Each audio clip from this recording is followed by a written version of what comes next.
de boulevard Haussmann à Paris aux couleurs du Mali avec des manifestants en colère pour dénoncer la lenteur des politiques face à la résolution de la crise du nord du Mali. L'initiative de la manifestation est de 3 associations dont le collectif des Maliens de France pour la paix. La marche est partie de l'ambassade du Mali et s'est arrêtée devant celle du Burkina, des pays négociateurs dans la crise malienne. Depuis plus de 5 mois, le nord du Mali est occupé par des groupes islamistes. Pour ces manifestants, l'intervention militaire reste aujourd'hui le seul moyen pour déloger les groupes armés. Ceux-là qui sont en face disent que eux, c'est où l'islamisation totale du Mali, pas même du Mali, de l'Afrique et du monde entier, où ils mourront en martyrs. Alors, qu'est-ce qu'on peut faire d'autre? Rien d'autre. On va à la guerre. Si les manifestants sont favorables à une aide de la communauté des États de l'Afrique de l'Ouest dans la résolution de la crise, ils demandent cependant que cela se fasse dans le respect de la souveraineté malienne. Les manifestants réclament notamment que la médiation soit retirée au président burkinabé Blaise Compaoré.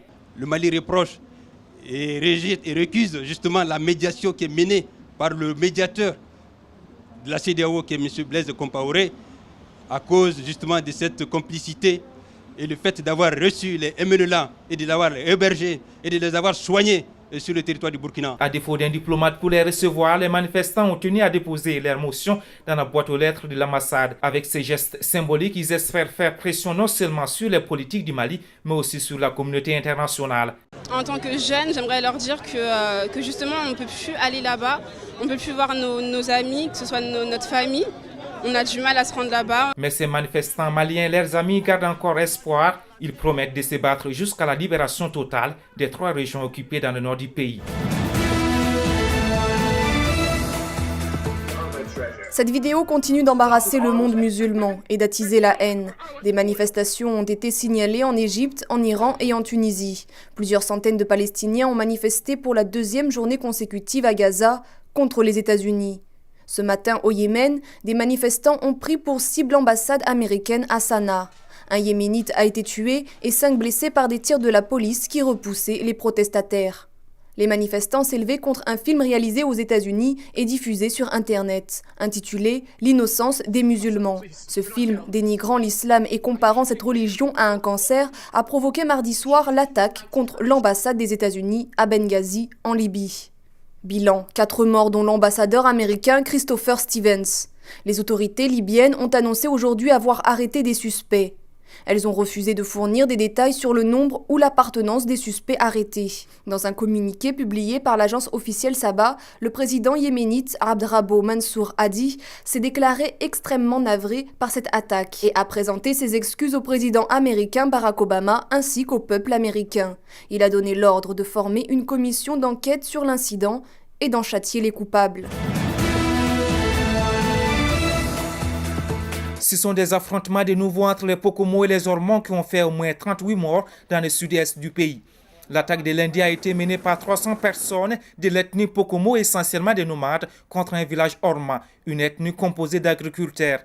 Plusieurs maisons ont été incendiées et les habitants sont encore sous le choc. Quand les attaquants sont venus, nous avons juste entendu les coups de feu. Les gens ont commencé à pleurer quand les coups de feu ont continué et des habitants ont essayé de courir pour se mettre à l'abri dans toutes les directions. Certains ont été abattus. Ils ont brûlé des maisons, ils ont encerclé le village. Nous n'avions nulle part où nous réfugier. J'ai été réveillé par le bruit des coups de feu et j'ai réalisé que ma maison était en flammes. J'ai hésité à quitter la maison au départ car je craignais que l'on me tire dessus. C'est pour cela que je suis brûlé.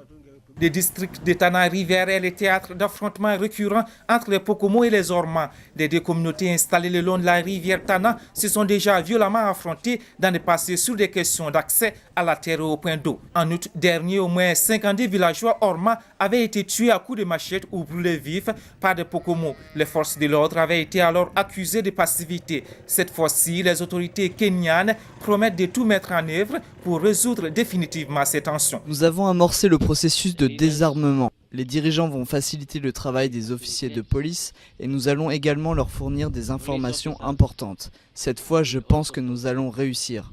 Selon la Croix-Rouge kenyane, plus de 200 personnes ont été tuées au Kenya depuis le début de l'année dans des affrontements à caractère ethnique. 5 partis politiques et 2 organisations de la société civile au Togo ont répondu à l'invitation du Premier ministre pour un nouveau dialogue politique.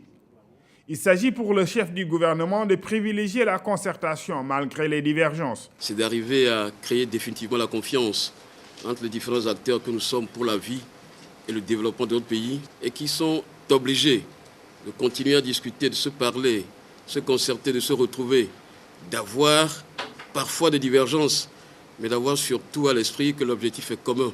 C'est d'arriver à créer les conditions d'un développement de notre pays qui prennent en compte ce que souhaitent nos populations, qui prennent en compte leurs besoins.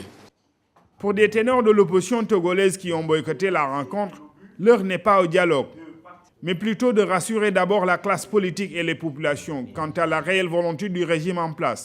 Après concertation avec d'autres formations politiques, partenaires, invités à ces discussions, les structures membres du CST constatent la duplicité du gouvernement qui cherche à les opposer de manière à créer des dissensions entre les acteurs politiques de l'opposition. Ce collectif a organisé plusieurs manifestations fin août dans la capitale togolaise, finalement dispersées par les forces de l'ordre. D'autres manifestations sont prévues les 25, 26 et 27 septembre pour exiger le départ du président Faure Gnassingbé.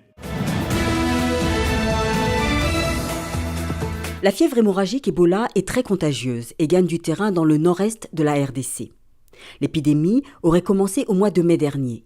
La porte-parole de l'OMS, Fadela Chaïb, a annoncé aujourd'hui que le bilan des victimes du virus Ebola avait plus que doublé en une semaine, passant de 15 à 31 morts, dont 9 ont été confirmés comme dus à l'Ebola par les analyses en laboratoire. 159 personnes qui ont été en contact avec des malades sont actuellement suivies.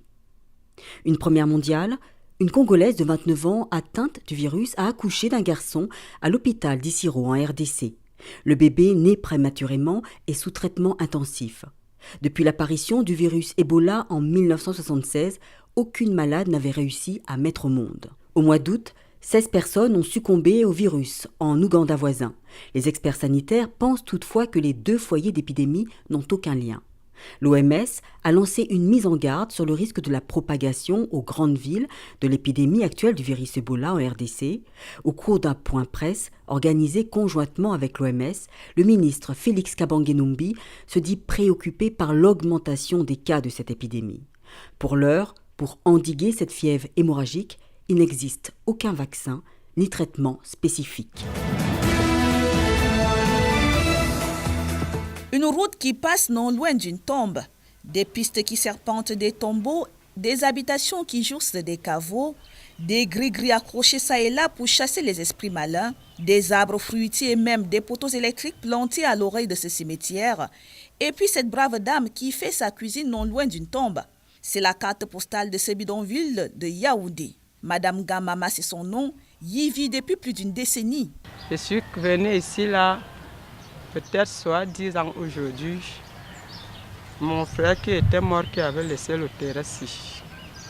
Il en est d'elle comme de bien d'autres personnes, riveraines de cette nécropole, propriété de la paroisse de l'église catholique de Mokolo. Je n'ai jamais ressenti quelque chose de mauvais dans ce quartier, puisque parfois je rentre de la brousse à minuit, 2 heures du matin. À la question de savoir s'ils ne redoutent pas les esprits des morts qui pourraient revenir les hanter, les réponses sont variées.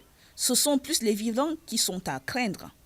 Le 6 août, ma femme a trouvé un homme en train de violer ma petite belle-sœur, en journée aux environs de 13 heures.